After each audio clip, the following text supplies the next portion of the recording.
తెలుగు ఇస్లాం ధర్మం ఛానల్ చూస్తున్న మీ అందరికీ అస్సలాము అలైకుం వరహ్మతుల్లాహి వబరకాతు. నా ప్రేమ సోదర మహాశివులారా, మిత్రులారా, అల్హమ్దులిల్లా, రమదాన్ యొక్క పవిత్రమైన నెల మన యొక్క జీవితంలో ఉన్నది. మనమందరం కూడా చాలా అదృష్టవంతులము. ఈరోజు నేను మీ అందరికీ ఒక ముఖ్యమైన విషయం చెప్పదలుచుకుంటున్నాను. అది ఏమిటి అంటే గనుక, చాలామంది రమదాన్ యొక్క నెలలో ఉపవాసం ఉన్న వారికి తినిపిస్తే, ఇఫ్తారీ విందు చేయిస్తే వాళ్ళకి చాలా ఎక్కువ పుణ్యాలు లభిస్తాయి, అల్లాహ్ యొక్క అనుగ్రహాలు వాళ్ళపై కురుస్తాయి అనే ఉద్దేశంతో చాలామంది ఇఫ్తారీ యొక్క దావత్లు ఇస్తూ ఉంటారు, ఇఫ్తారీ యొక్క విందు ఇస్తూ ఉంటారు.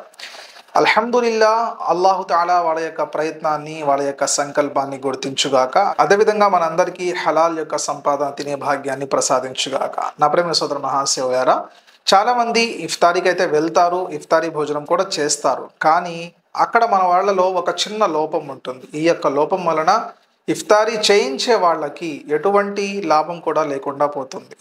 అల్లాహ్ తాలా వాళ్ళకి ఇచ్చేది ఇస్తారు, కానీ మన తరపు నుండి కూడా వాళ్ళకి ఏదో ఒక లాభం కలిగించాలంటే మనం ఒక పని చేయాలి. అది ఏమిటి అంటే కనుక, ఎవరైతే ఇఫ్తారీకి వెళ్తారో, ఇఫ్తారీ విందు చేస్తారో, ఇఫ్తారీ విందు చేసిన తర్వాత భోజనం తర్వాత దుఆ చదవాలి. అదే విధంగా భోజనం చేయించిన వారి కోసం కూడా దుఆ చదవాలి. చాలామందికి ఈ యొక్క విషయం తెలియదు. దీన్ని దావత్ యొక్క దుఆ అని పిలుస్తూ ఉంటాము.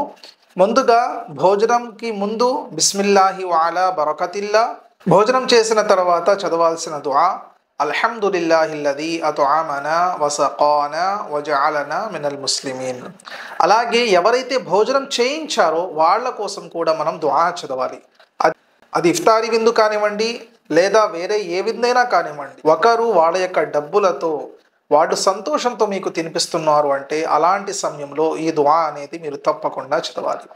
ఈ యొక్క దుఆ అనేది సహీ ముస్లిం షరీఫ్ యొక్క హదీస్ గ్రంథములో 2042వ హదీస్లో రాయబడి ఉన్నది. ఆ యొక్క దుఆ ఏమిటి అంటే గనుక, అల్లాహుమ్మ అత్ఇమ్మన్ అత్అమని వస్qi మన్ సకాని. దీని యొక్క అర్థం ఏమిటి అంటే, ఓ అల్లాహ్, ఎవరైతే నాకు తినిపించారో వాళ్ళకి మీరు తినిపించండి, ఎవరైతే నాకు త్రాగించారో వాళ్ళకి కూడా మీరు త్రాగించండి అని చెప్పి ఈ యొక్క దుఆకి అర్థం వస్తుంది. ఇది ప్రవక్త ముహమ్మద్ సల్లల్లాహు అలైహి వసల్లం గారు చదివేవారు. అందువలన నా ప్రేమ సోదర మహాశివులారా, ఎప్పుడైనా కూడా మనం ఇఫ్తారీ విందుకు వెళ్ళినప్పుడు నమాజులు కూడా వదిలేస్తూ ఉంటాము, దాన్ని గమనించుకోవాలి. అలాగే మన యొక్క రోజువారీ ఆరాధనలు ఏదైతే ఉన్నాయో వాటిలో ఎటువంటి లోపం లేకుండా మనం వెళ్ళిన ప్రదేశంలో త్వరగా మన యొక్క సమయాన్ని ముగించుకొని ఈ దుఆ అనేది తప్పకుండా చదవాలి.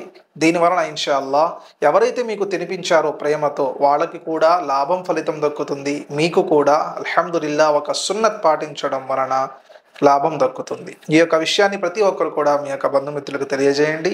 అదేవిధంగా మన యొక్క ఛానల్ని, మన యొక్క వీడియోస్ని ఫాలో అవుతూ ఉండండి. ఇస్లాం గురించి మరింత సమాచారం మీ అందరికీ తెలియజేయడానికి మా సాయశక్తిలా మేము ప్రయత్నిస్తూ ఉంటాము. అస్సలాము అలైకుం వరహ్మతుల్లాహి వబరకాతు.